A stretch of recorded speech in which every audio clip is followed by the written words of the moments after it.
Cam Newton is just so bad. You were actually behind them re-signing him, Oh, though. that's actually true. Uh-oh. Like, this is a great move. They had a terrible offensive line last year. I'm like, no, he sucks. Yeah, that's actually a good point. Well, no, they can't see our group chat, so technically they don't know if that's true or not. Yeah. All right, let's get into it.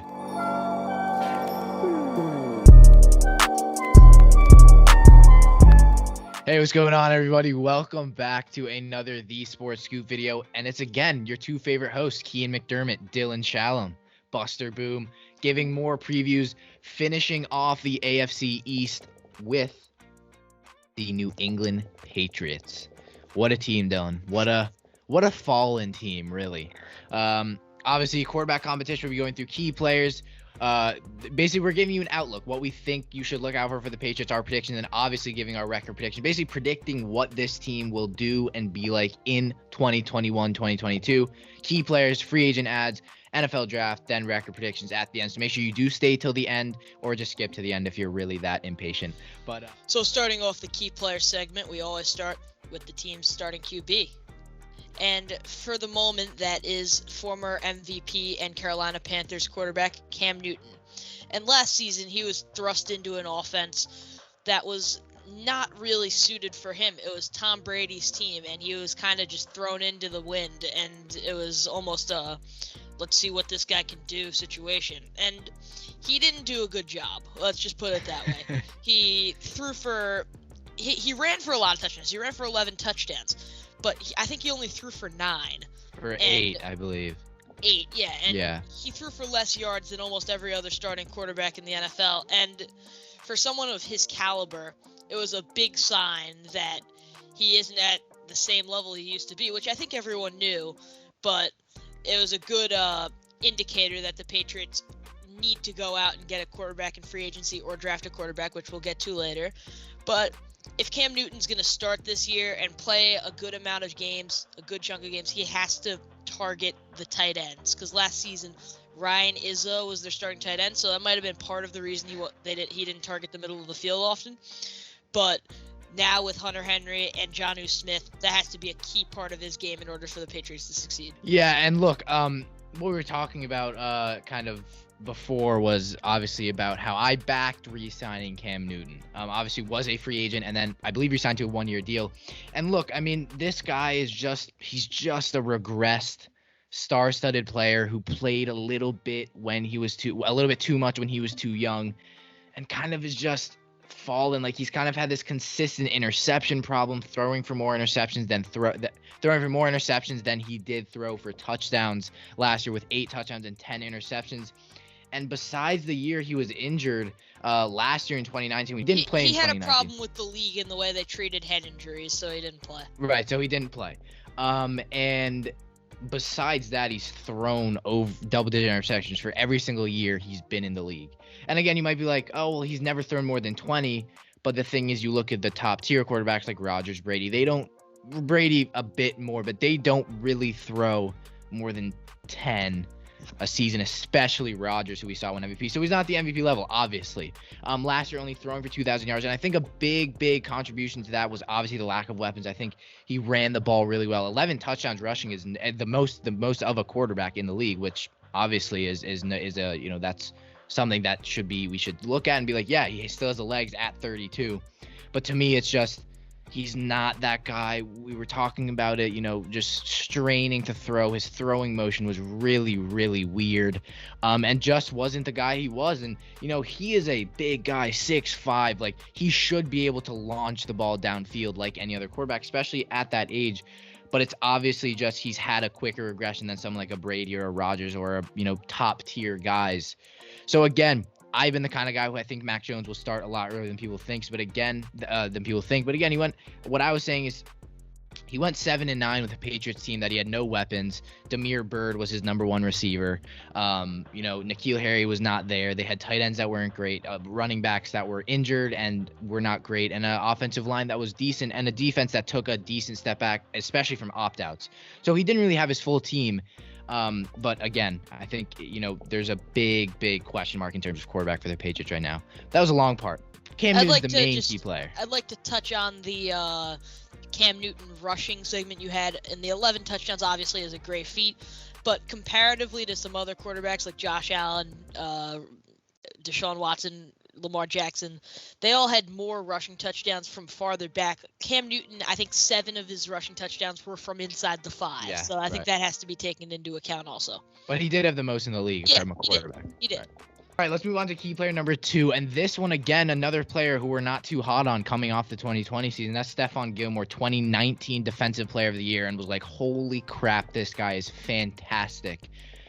Dylan, he was not great. I believe he had 1 interception. Comparing to a season where he had a ton, was locked down. Literally, you couldn't catch the ball on him. He was a guy you could not get the ball on. You couldn't catch. You just were not able to catch the ball. He had 1 interception, 37 tackles compared to 6 interceptions, 53, and 2 touchdowns 2 years ago. But Dylan, what do you think? What's his effect, and what does he need to do into this season? Now, I actually think he had a stellar season last season. Obviously, nothing compared to his 2019 Defensive Player of the Year season, but there was a lack of targets going his way, which built up to J.C. Jackson coming in second in the league for interceptions. He had 9 interceptions last year, and none of that could have happened if they didn't fear Stephon Gilmore. Still, nothing compared to his great season in 2019. He definitely took a step back, but I think people are missing out on that his target rate was far lower than in 2019. I'm expecting him to step back up because I think players are going to stop targeting J.C. Jackson as much as they did, so I think it's going to be almost split, and I think it's going to be really, really hard to throw deep against the Patriots because that's a formidable secondary, especially with guys coming back. Yeah, look, and again, a really, really good point. 61 PFF grade. He was 94th in targets with 42, and receptions out. He let out 27 receptions, which is 93rd.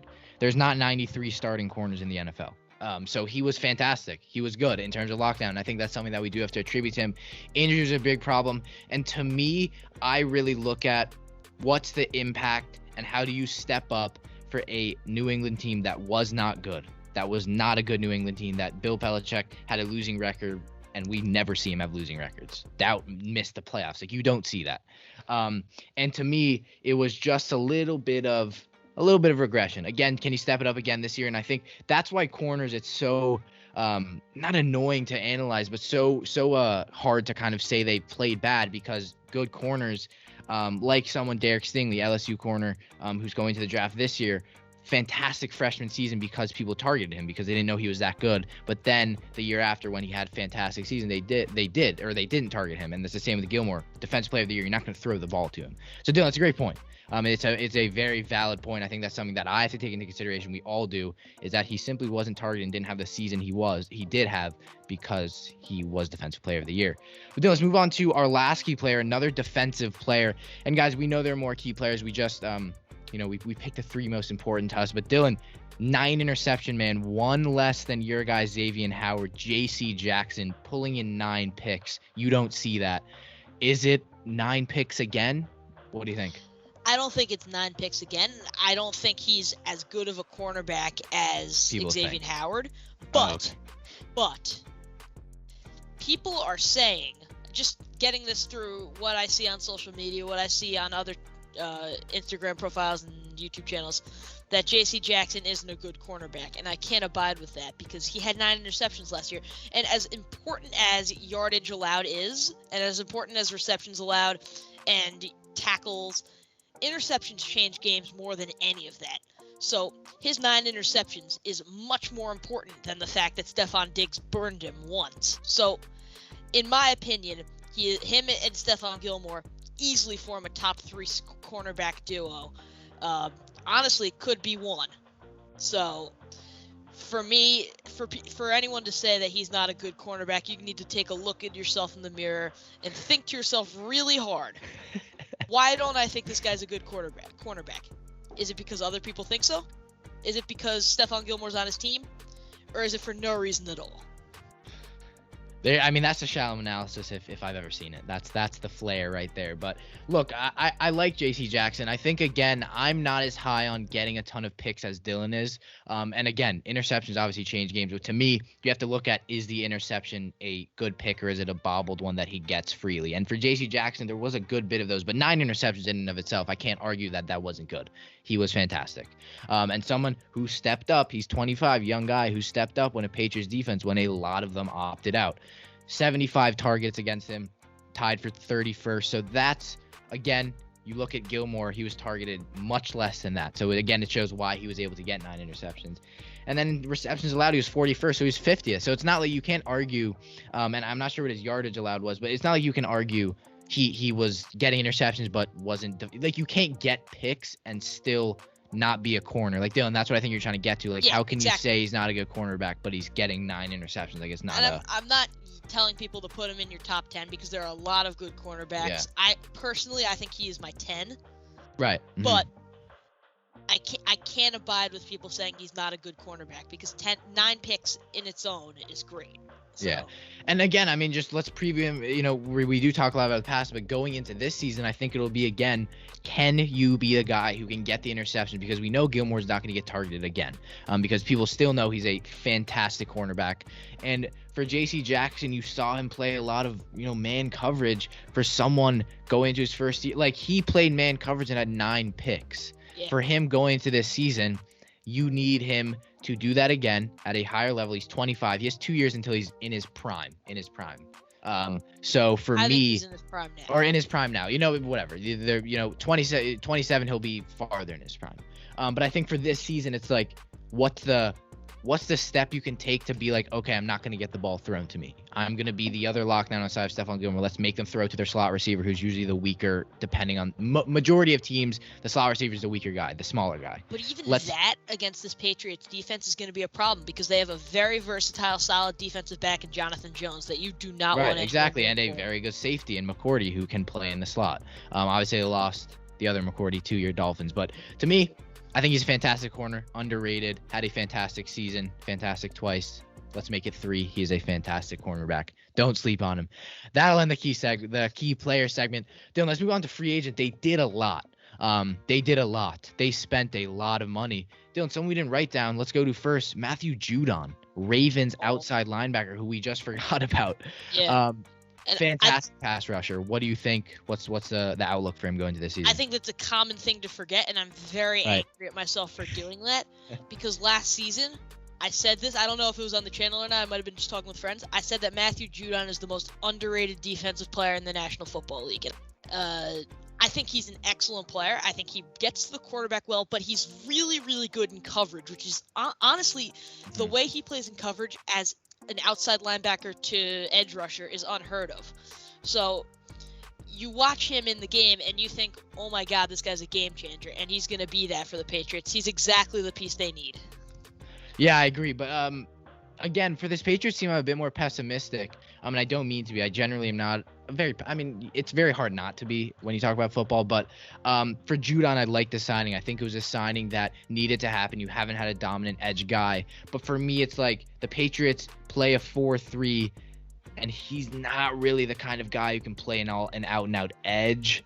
But he can. But he's very versatile. I know, but then we didn't really see that for the Ravens.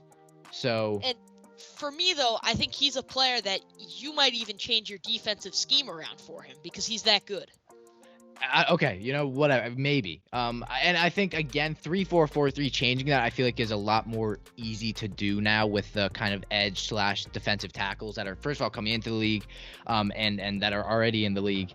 But for me, Judon, again, 6'3", he's not the biggest guy, so I feel like if they didn't switch that scheme and force him to that edge, he probably wouldn't get the sack numbers, and that's the main point. This guy is one of the best besides Shaq Barrett. I'd probably say the second best outside linebacker at getting sacks because he's really smart. He's a smart guy. He knows how to go up against linebackers, really good technique, 6 sacks, 9.5 sacks, 7 sacks, 8 sacks, 4 sacks. He's had that production for years. 4 sacks his rookie year, and then he ramps it up 9.5 in 2019, and then in a COVID season had 6 and 51 tackles. And like you said, phenomenal coverage player in a Patriots team that has had outside linebackers who have thrived when they play in coverage. So again, it adds to another secondary. If this guy plays against a slot receiver and you have 2 other lockdown corners, it's like, what else can you, like, how can you throw around this defense? So for me, Judon is just a threat around the field that, like you said, versatile in the way that he can play coverage and play that outside role. And I don't really think he could play as that kind of Mike or Will linebacker because he's not a middle linebacker at all. So again, for me, I feel like it does kind of confine him to playing on the edge as kind of an outside linebacker. Again, do they change the system? We'll see. But that was a big one. Let's move on to another one. This will be a double one. This will be, we're not 2 players in one. The last guys are on this free agent list. Hunter Henry and JONNU Smith, the 2 tight end signings. And I'm sure you know why we're talking about them together. I'll have probably Hunter Henry's highlights play while you talk and Smith's while I talk. Yep. But Dylan, like, in terms of a duo, why do you think they brought 2 in and 2 really good young guys?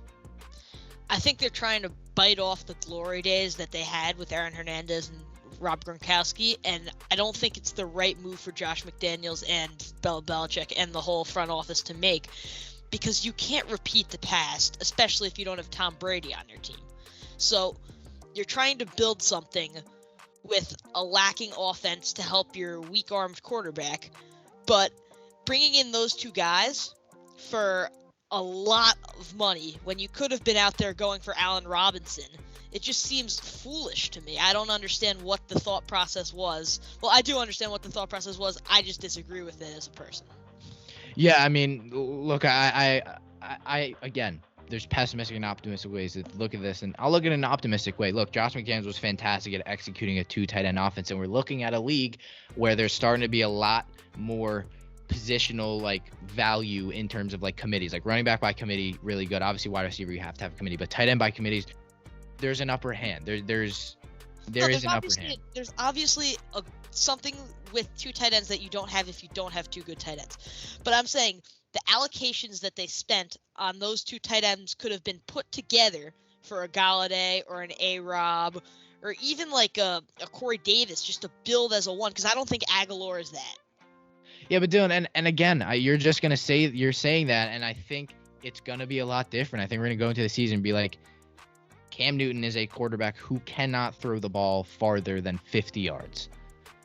JONNU Smith and Hunter Henry are tight ends who are fantastic hands.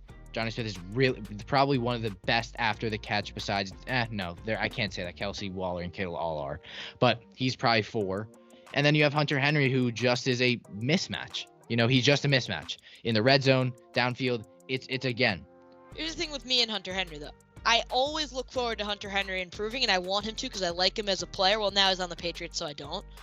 But I always expect it to happen, and it just doesn't. And last season, I took him in fantasy. This might just be a personal bias of mine, but he was absolutely atrocious all year.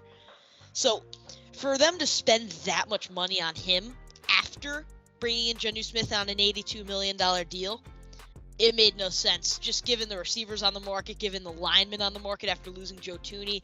Just for me, financially, that makes no sense. But if McDaniels goes and executes a 2 tight end scheme as he did in 2011, kudos to him.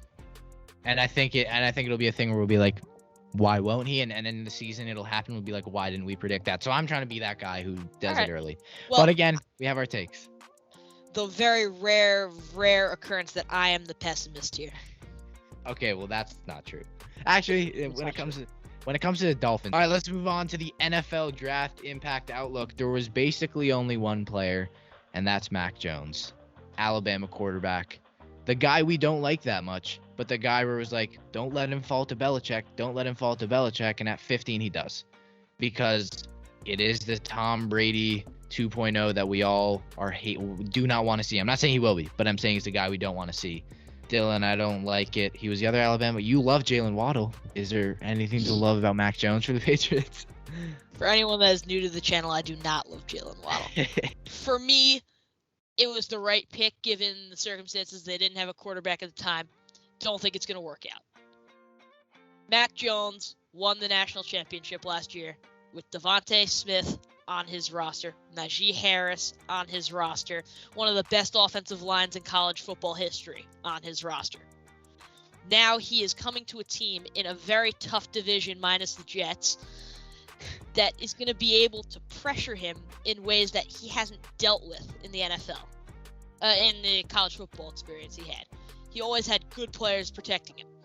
Now he's got NFL quality players, obviously, but constantly against some of the best edge rushers and defensive tackles in the league. And with little to no weapons, again, there's Hunter Henry and JONNU Smith, who I think are completely average. I don't think it's going to work out for him, and I think they're going to keep trying to give him time, and I just don't think it's going to work out in the end. I don't think Mac Jones will be a successful New England Patriots player. But given the time and the place, it's the right pick very clearly. Yeah, I mean, look, again, good breakdown. I think it was the pick where it's like, you got to do it. I mean, you cannot trust Cam Newton for a full season if you want to make it to the playoffs. And for me, it's kind of the safe pick, as you said. Mac Jones was someone who has the arm, as much as I hate to say it, had the accuracy, but then again, he had the accuracy to throw to Devontae Smith and Jalen Waddle and, you know, that fantastic team, and Mechie the third, and had a fantastic defense, the best corner in the country, you know, some of the best linebackers, offensive line that I literally don't know how that was made, but it's Alabama. And then goes into a Patriots team that will probably be a bit dysfunctional. I think it'll be less. I think they weathered the storm decently from last year, getting those 7 wins.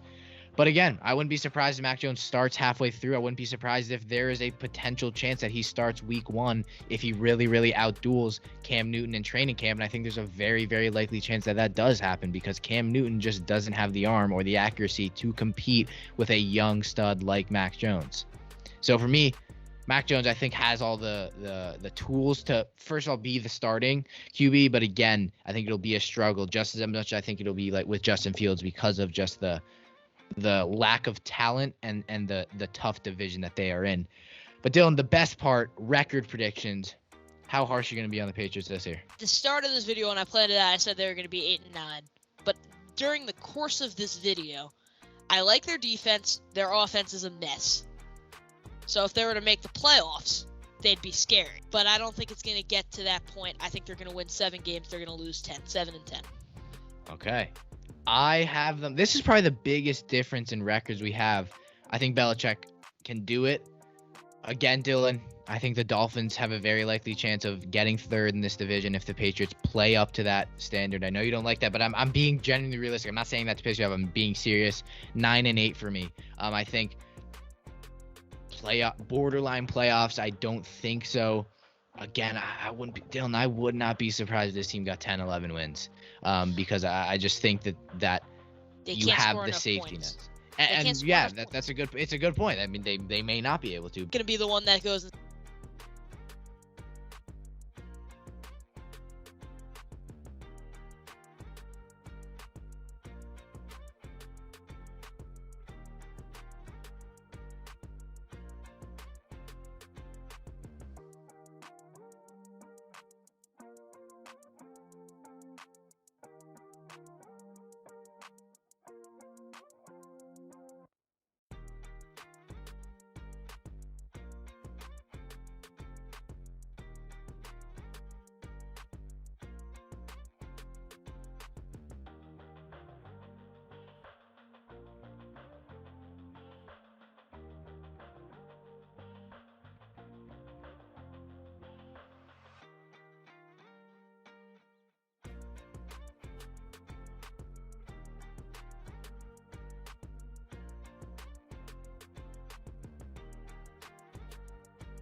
Well, that may have been the best breakdown we've done yet, Dylan. That was very, very good. I did enjoy that. I hope you guys did as well. If you somehow made it to the end of almost 30 minutes of footage, although it probably is cut down, do make sure to, why not? You made it to the end. You must have enjoyed the video if you watch this much of me and Dylan talk. I mean, I don't know how you did it, but do make sure to subscribe to the channel, turn on notifications so you don't miss any breakdown. Dylan, 6 more divisions left.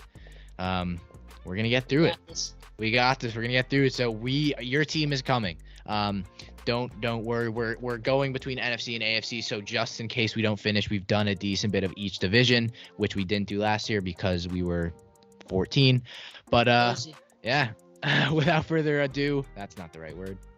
All right, it's getting a bit rusty at the end here, but do make sure to follow us on social media at @the_sports_soup. And I feel like I would be mean to not say DM Dylan_Shalom if you have any problems. Bound to say it. He will give you that action. Dylan is very, very much about talking sports. Only gotten one so far.